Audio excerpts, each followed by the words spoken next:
We're getting close to the end of Proverbs here. And in chapter 28, Solomon returns to the thing that he started with back in chapter 1, and that's the fear of the Lord. In verse 14, he says, "Blessed is the man who always fears the Lord, but he who hardens his heart falls into trouble." That word always is important here. Solomon isn't talking about occasional reverence for God, showing up to church on a Sunday morning or praying to him when things in your life get tough. He's talking about a continuous posture towards God that stays sensitive and responsive to what God is saying. That Hebrew word there for fear carries the idea of genuine awe. It's not terror, it's a real awareness of who God is, what he's like, and then what that means for our lives and how we live our lives.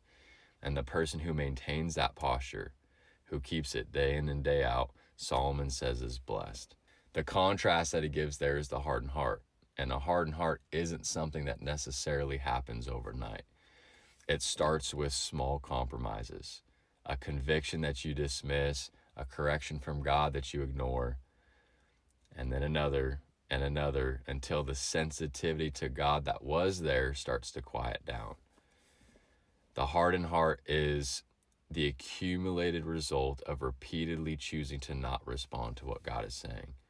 And Solomon says that person falls into trouble, not because God is punishing them out of anger, but because a heart that has cut itself off from God's correction is going to make progressively worse decisions.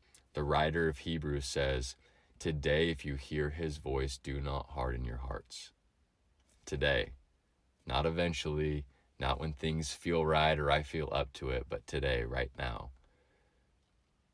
We're called to stay soft, stay sensitive, and not let our heart get calloused to what God is trying to say to us right now. Solomon is advising us to stay in that place of genuine reverence before God, not just occasionally, but always. Because, as he says, that's where the blessing is, your best and most fruitful life. A Proverbs a day, day 28, chapter 28. I'll see you on the next one.